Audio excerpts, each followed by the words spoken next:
Hello, you wonderful people, and welcome to another episode of Not Too Comic Book. This being a show where it's about TV shows that are adaptations of comic books. For today's episode, I'm going to talk about Lucifer Season 6, Episode 2. A lot of really interesting things went down in this episode, so let's break it down. So, Chloe is enjoying like the superhuman strength side of things. The fact of the matter is it makes sex real kinky and stuff like that. And I love that Lucifer's like super over complication of his circumstances. Like, well, if I knew that if I had to do this, and this to get us to where we are right now, I would have done it a lot sooner. It's like, I love that it's basically you in the final season kind of recapping the entirety of the Dexter saga, essentially. So I thought that was so cute. Amenadiel shows up. It's like, right, you need to take your rightful place on the throne. But even Chloe's like, we don't have to like do that. Like, it's so interesting because it's like she's trying to like give Lucifer his space. I'm like, right, we don't need to like jump on it like immediately. The fact is that I guess like she knows like Lucifer comes to things in his own time, like where they are and everything. So it's like, right, it took a while, but we got here. Your brother, like, give him enough space and time. It's like he asked for this. There was extenuating circumstances, but now that he's up to bat, he's actually kind of like, he's afraid he's not going to measure up, essentially. You know, that's his biggest concern. And so but like I said, the fact is that Chloe's kind of backing him up. It's like probably just like, oh, like, you know, it's like, I don't want to rush him, but also I'm wondering, like, does she have her own reasons for Lucifer not wanting Lucifer to pull the trigger in that regard? It could just, maybe I'm thinking too much in that regard, but I thought it was so fascinating because Amenadiel was kind of like, because, you know, Chloe's like, well, you know, God was here on Earth for like a couple weeks and stuff like that. It was no problem. It's like, yeah, but even if he wasn't up in heaven, he was still God. Like, the universe is without a God right now, so.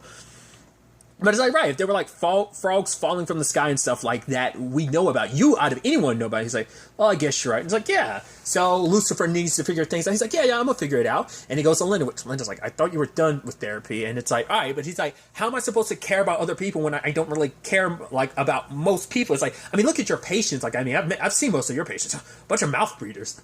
So it's like, so it's like, how do you, as a therapist, care about people? And she's like, she kind of does her thing. But Lucifer does his thing of like, right, so what you're saying is I need to help out someone I don't care about. She's like, that's literally not what I'm saying. But he's like, oh, you always help me in your own special way. And Linda's like, yeah, I guess I do. And I'm like, it's interesting because we never got anything from this episode with Linda, but it looked like she had a revelation of her own in that conversation. Because I think it is a thing of like, right, Lucifer always takes my advice and warps it, but obviously we know Chloe does the same thing. Like, they are two peas in a pod when it comes to that. But what's interesting though is, despite everything, even she was like, honestly, this isn't your worst idea. Like, helping people you don't care about, like, it's not the worst. Because he's had some pretty bad ideas about like how he had like misinterpreting her like her advice. But what's interesting to me, because I'm wondering, like, is she going to take that as saying like, right, I am very good at like, maybe she's thinking like, right, I could be your advisor. Like, I could stay on as like your advisor. I could be God's advisor again. Like, I did it before. I can do it again. This time for you, Lucifer. It's like, you're right. I helped you figure out everything as a devil. Like, maybe I can help you out as God. Like, maybe she figures like, once again, it's like, well, I already did something big. Like, you know, now I can do something bigger because I'm going to be helping influence the way Lucifer handles humans going forward. So maybe it's kind of interesting because I think there's almost a parallel you can draw between Linda and Chloe's story, because it's almost like this high you get off of like feeling powerful for the first time, and it's like you've reached a pinnacle of like you helped God. So like, once again, like no other professional has ever reached the peak of like therapist professional like you have. And once again, like last episode brought up with Amenadiel, like, yeah, like that doesn't like, no, like she felt like nothing else, everything else pales in comparison to that. So well, but like I brought up like Chloe, and that I think it's so interesting. I was right about it. It's like, so that's what makes Chloe go, like, you know, little spoilers, but we kind of got it in the trailers that she went a little dark side, and now it is like, okay, so keeping that power on her, that divinity, it's like it's corrupting her little by little because she's keeping it on herself. Like, it's like, oh, when her and Ella are getting in an evidence locker, like she breaks it, like, oh, look, the lock was rusted, and then she fights Maze, and she's like, she's super aggro, like, let's go. And even Maze is like, I like fighting and everything, I enjoy my superhuman strength and stuff like that, but I need sleep. And she's like, are you going to go to town? Why would I be like, you want to do this tomorrow? It's like, as you said, I've got a wedding to plan. But it is the thing of like, yeah, Chloe is, because I think it's also like, it's filling that void a little bit for Chloe. It's like, right, she can't be the detective she wants to anymore. She's kind of like a major shift in her life, but also like, I wonder on some level, is it also her compensating for the fact is that Dan's not around? Like, that Dan's gone. Like, it's like, right, it makes me feel good. It makes me feel powerful. So maybe it like submerges a lot of like the negative stuff like that. So like she's kind of all more positive. So maybe that's what that is. But she's also super aggro and aggressive. And I think that potentially is going to be an issue. Like I said, whether it's like corrupting her because it's just, because we haven't seen humans hold on to it for a long period of time. I think a good chunk of this season, she's going to have it on her and it's going to corrupt her more and more. Like last episode, I used an example of those rings that brought humans back to life on the Vampire Diaries. So like if you die while you were wearing the ring, it brought you back. But that ended up being a massive issue. That's why those rings aren't in use present day when it comes to that, like for humans, because it takes a toll on humans, so I'm wondering if the same thing happens, like, right, because Lucifer probably doesn't know that she's still carrying that around. He's like, oh, like, because she apologized for taking it last episode, but he's like, no, it's fine, and she's just holding on to it, and he probably just didn't think much of it, because, like, only because probably a mini deal would probably be like, no, a human shouldn't be holding on to it that long. We angels, we can handle that divinity without it corrupting us. It's too much power. Once again, absolute power corrupts absolutely type of thing. So it's definitely going to be an interesting thing to kind of continue to keep an eye on that as the season progresses. But a big part of this is obviously the case. Obviously, like, this episode kind of answers some of those questions I had about the whole Carol and Ella thing. I was like, oh, maybe because since they're working together, it's not, but just, I mean, obviously that hasn't stopped any other relationships in the show of like, oh, we're working together. It's like, that didn't stop Chloe and Lucifer. But what ended up being the case is that Ella's hesitant because obviously the Pete thing, that's still a fresh wound of like, right, I didn't see him for what he was, like, because Ella already felt like it's like the darkness in me, like I'm attracted to bad boys, I'm kind of attracted to the wrong type of person. She thought like I couldn't see, I thought I was dating a nice guy, but maybe on some level I knew deep down what Pete actually was, and I was okay with that. But it's like, that's her getting her own subconscious about it. But that makes her scared to take that plunge. Because even though her and Carol are hitting it off, it's like kung fu movies. It's like, yeah, Jackie Chan's awesome, but it's like Michelle Yeoh. I was like, yeah, she stole the entire movie. I was like, that's pretty dope. I don't know if I've ever seen the movie Super Cop. Because I was like, is that a real movie? I think it is. I feel like I barely remember. I feel like I remember that movie. I don't know. I have to look into that. But regardless, she's hesitant about it. So it's like, all right, let's focus on this. And it ends up being a guy that's killed with a shoe in his neck. So obviously Ella wants to focus more on the case. And I love that when Lucifer shows up, he's like, Ella's like, oh, Lucifer. He's like, out of my way, Miss Lopez. I actually care about you. And I'm like, that's actually really sweet. And he goes up to Carrie. He's like, I'm here to help you because I actually don't care about you. So it's almost a little reflective of like the Dan and Lucifer relationship to the same. It's like, he doesn't bust Carol's chops as much as he does Dan. I mean, because in his own weird way, that was kind of their friendship in his own way. For a long time, he would have never described it as them being friends, but legitimately they were friends. That was kind of their whole shtick. And he doesn't have that with Carol. It's kind of a whole new dynamic. So maybe the argument could be like he did the whole thing with Dan because he actually did care about Dan, whether he, like I said, whether he admitted it or not. But it's like, right. He's like, oh, basically I'm going to help you get, he's like, oh, like, because it's like, what do you desire? At first it didn't work with Carol. I was like, oh, and it's like, Lucifer's like, oh, I got to dig a little deep for this one. And he's like, I want to be able to wake up someone, like he wants to find love. And it's like, oh, you want to have someone to bang it out with? And he's like, no, that's like, all right, how long has it been? Like, 10, 15, oh, days? He's like, oh, I feel bad for you. And he's like, months? How are you even walking properly? It's like, don't worry, I'm a hook you up. And it's like, I love him trying to play matchmaker. I mean, he is like the god of like sex and society. Like it fits with who he is, that he tried to hook Carol up. And Carol's like, I don't need your help trying to have sex. And Ella's like, should I come back? And it's like, no, Ella, that's not Lucifer. I don't need your help. They end up interviewing a lady who's played by Lindsay Shaw. I got giddy. I was like, hey! She'll always, like, once again, that thing about actors of, like, I always feel bad when I always associate one actor with another thing, but I'm like, you'll always be Mosley to me from Nancy Classified's School Survivor Guide. Because really quickly, there's actually, you can find it on YouTube. I want to say it's Nickelodeon's YouTube channel. You actually get to see, like, she reacts to, like, some, like, Ned Declassified School Survival Guide scenes. I think it's, like, from, like, the first episode and the final episode. So I was like, that's pretty dope. I want to say it's from, like, last year. It might have even been this year. It's not that old of a video, but I was like, oh, that's pretty dope. Which I also get in my head, like, making a stretch of, like, right, she's in this, Vertigo / DC property, but also, like, I'm blanking on Christian's last name. I believe that's her name. She's the actress who plays Rosita in The Walking Dead, who was Susie Crabgrass in Nancy Classified. So it was like, it just in my head, I draw those parallels. It was just interesting. But I love that Lucifer's trying to play matchmaker between them and stuff like that. It's like, hey, you're a criminal? He catches criminals and stuff like that. So playing that role. But basically, she sells, like, illegal stuff and all that stuff. So that's what the whole, like, oh, like, the guy was Fred, and she's like, right, he was arguing with someone named Busty. And it turns out, like, this is connected to, like, a drag queen show, which, side note, Lucifer and Busty killed it on stage. That was so awesome. It definitely reminded me of, like, honestly, I listen to it from time to time. It's like the cover of People Like Us, Kelly Clarkson. So it's actually interesting on Doom Patrol. That was the first time I'd ever actually heard. I have subsequently gone and listened to like the original version by Kelly Clarkson, but that was my first time ever hearing that song. It's like when Larry and oh god, I'm blanking on the character's name. Sing that song, and it's like, oh, it's such a good like rendition of that song, like a cover of it. I was like, oh, that song is just so good because both of them are such fantastic singers too. So it's just like but like this is just the performance in the song. I'm like, oh, dude, I think Lucifer always does. This show has always done a really good job of like its musical numbers, like even if like it's not like an actual like musical episode like it was like the second half of season 5, but like just the musical, like that's always been a part of like Lucifer's aspects of playing into the music and stuff like that. But it turns out like the victim Fred was the drag queen Fiona. And so it's like, okay, trying to figure out what happened. And obviously Busty's like, yeah, like Fiona's kind of a bitch, but the fact of the matter is like everyone knew that Fiona did, which I also love. Like the person at the opening was kind of like hitting on Carol super hard, being like kind of blowing him a kiss and everything. I was like, it's really sweet.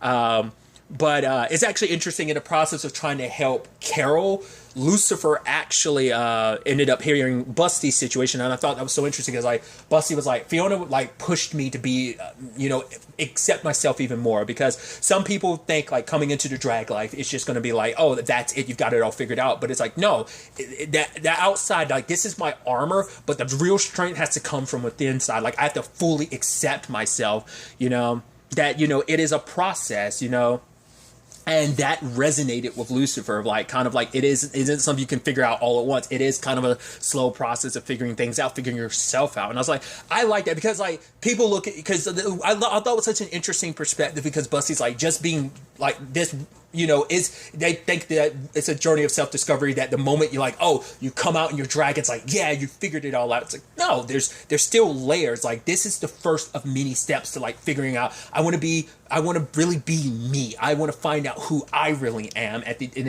so that's why I want to be, I want to be Busty. I want to be the version of myself that I know is really deep down. And I thought that was such a beautiful way that scene was handled and everything. And everyone would be like, hey, you two should go for dinner, but it's like, no, I've got a significant other, but it's like, right, he's like, oh, this is what, like, Karen was like, yeah, this is what I'm into. It's like, oh, you're describing Miss Lopez, which I love. While all this was happening, Ella went to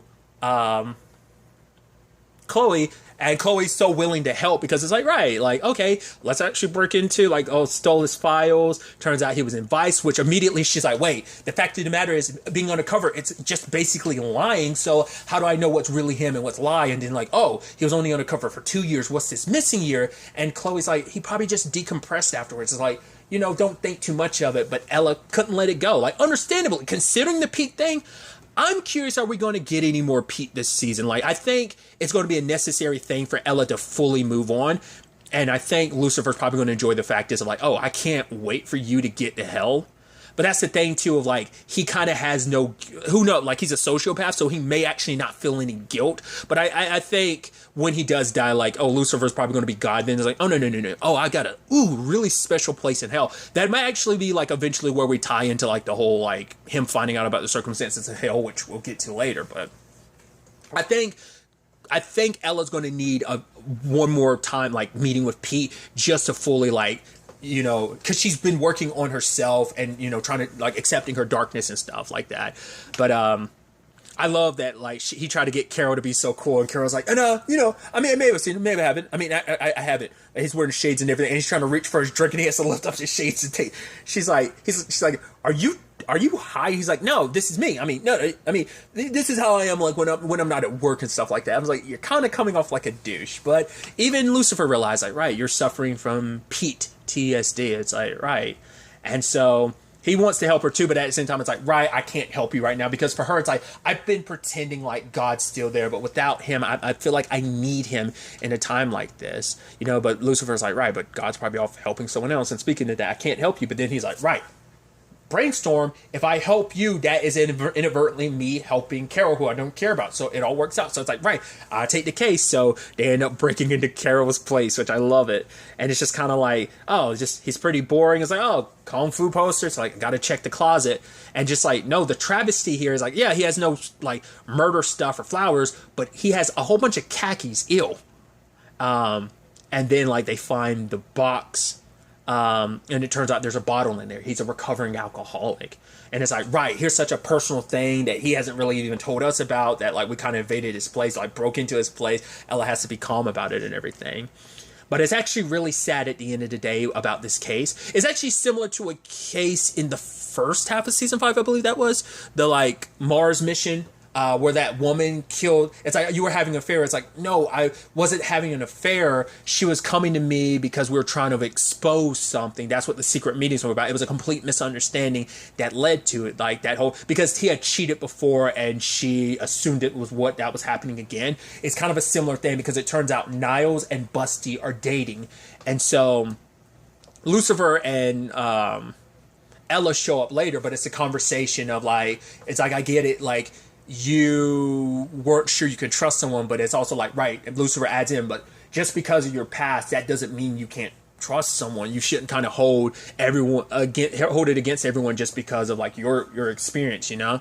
But it's like Niles didn't want to listen when Lucifer was like, no, Busty and Fiona weren't having an affair. Like, Fiona was helping Busty become like helping Brian become a better Busty. And he was like, Niles was like, no, you're lying to me. Of course, because in his mind, it's like they had to be cheating because Fiona had, not Fiona, but in his previous relationship, Niles got cheated on. So he's bringing, the baggage from his previous relationship. And understandably so, like, when your trust is broken like that, it's hard to, like, you're always going to be a little guarded. You're always going to be on edge, like Ella. So it's interesting that this wasn't just, like, this was more because that happens from time to time where it's, like, there are episodes where people realize certain things, not just Lucifer. Like, sometimes there have been cases where, like, Chloe's realized something. But in this particular case, it was more so about Ella figuring out things. And like I said, it was just a sad misunderstanding. You killed Fiona. It's just like, right, it was heated in the moment. It wasn't premeditated. It's like, before I even realized that, like, the shoe was in Fiona's neck. And it's like, it's sad that things kind of turned out that way. But Carol does say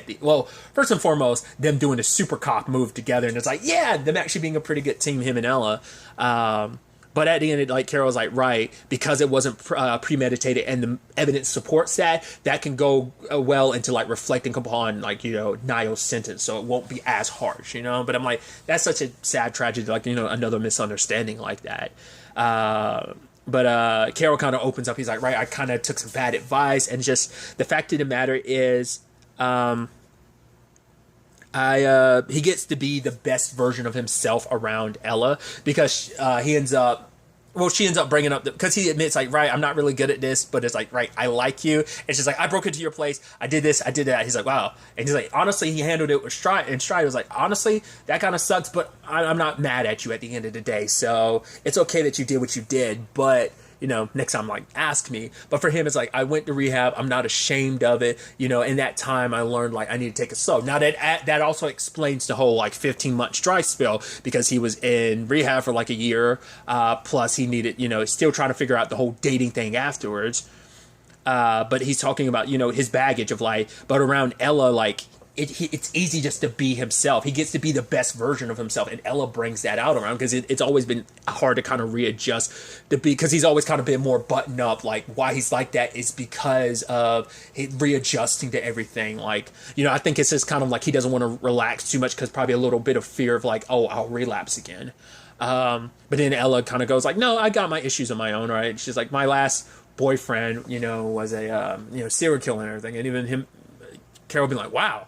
He's like, yeah, we both got baggage, like buckets of baggage and everything. So, but it is, a situation of him like, yeah, if you ever want to ask, you know, they like, if you want to, like, they end up going to see Super Cop, but he was like, yeah, if you ever want to know anything about me, just ask me first. And, you know, Lucifer nearby is kind of happy that worked out, but he didn't get the answers he thought it was. Like, he was actually happy for them at the end, and he's like, because it kind of backfired, because, like, now I do care about Carol because I've spent so much time with him and realized how much of a good guy he is. Plus, this Lopez cares about him. So when the person I care about cares about someone, and I've kind of already started to slightly care about him, makes me care about him even more. So I thought that was kind of neat. But, you know, Chloe being like, right, like, you'll find the answers in time. Like, we got all the time in the world. Like, nothing bad's going to happen, like, you know. But at the time, we see Hell's situation being what it is. We still don't got at this point in time, we don't know our mysterious angel's name. Interestingly enough, she's there to see Michael, which is like, no. I was wondering where Michael was going to be. It's like, well, it makes sense putting him hell, scrubbing everything. It's like, right, he needs to be punished. Because also without his wings, he can't escape from hell. So...